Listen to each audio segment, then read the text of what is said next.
U.S. President Donald Trump says he hasn't decided yet if the U.S. will join Israel in bombing Iranian nuclear sites. He also said Tehran should have negotiated a deal over its nuclear program sooner. This comes as Iran's Supreme Leader Ayatollah Ali Khamenei rejected U.S. calls for unconditional surrender and warned that any U.S. military intervention would bring irreparable consequences. A cryptic answer from Donald Trump when asked whether the U.S. would get involved in Israel's conflict with Iran. You don't know that I'm going to even do it. You don't know. I may do it. I may not do it. I mean, nobody knows what I'm going to do. I can tell you this, that Iran's got a lot of trouble, and they want to negotiate. And I said, why didn't you negotiate with me before? All this death and destruction. Just a day earlier, Trump had demanded Tehran's unconditional surrender. But that was firmly rejected by Iran's Supreme Leader, Ayatollah Ali Khamenei, who struck a defiant tone. America getting involved in this would be 100% to its detriment.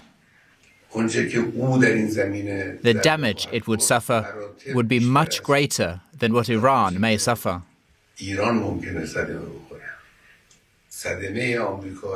The damage to America, if it gets involved militarily, would undoubtedly be irreparable damage. Israel, meanwhile, continues to launch strikes on targets across Iran, including on the capital, where large plumes of smoke could be seen on Wednesday. Streets in Tehran appeared empty, with many residents fleeing since Israel launched its attacks 6 days ago. Others have no choice but to stay, like this man who wanted us to conceal his identity. Everyone I have spoken to, in taxis, on the street, they're scared, angry, trapped. Whoever says Iranians are happy about this, they're lying. Like Iranians, Israelis are also fearful of the next round of attacks. Many are spending another night in bomb shelters as Iran launches more ballistic missiles at Israeli towns and cities.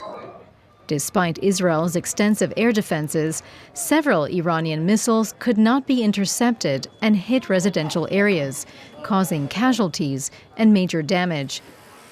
With Israel and Iran threatening more devastation, civilians in both countries are bracing for what's to come. DW correspondent Misha Komadovsky joins me now from Washington, D.C. Misha, can you tell us more about where the Trump administration stands on Iran and what options are on the table?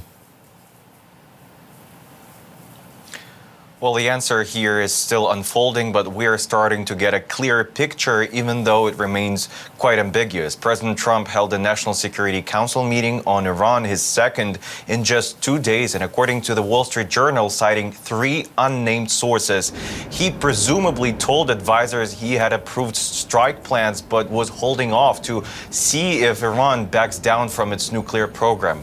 We couldn't confirm those reports. And before this NSC meeting, President Trump said he hasn't decided whether the U.S. will get directly involved in the conflict and warned that Iran must not get nuclear weapons. He claimed Iranian officials want to meet with him at the White House, though he noted it may be hard for them to leave the country due to Israeli bombings. There have been no confirmation from Iran on this matter, and President Trump also said Iranian leadership could fall. We're not expecting to hear from President Trump tonight. The White House has just called a lit, which means there will be no more public appearances. Right, and we know that for the U.S. to get involved in a kind of proper war situation, it has to get Congress approval. Do we know if the White House has the backing of Congress for this conflict?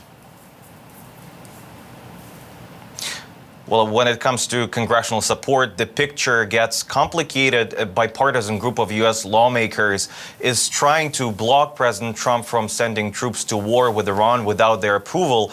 Republican Thomas Macy and some Democrats introduced resolutions requiring a congressional vote before any attack. They say only Congress can declare wars, and Trump's support for Israel's attack on Iran is dividing his MAGA supporters. Some right-wing voices like Tucker Carlson and Steve Bannon warn against U.S. involvement, comparing it to the Iraq War. And President Trump says his allies agree that Iran can't have nuclear weapons, even if they don't want to see any war looming. DW correspondent Misha Komadovsky, thank you for that update.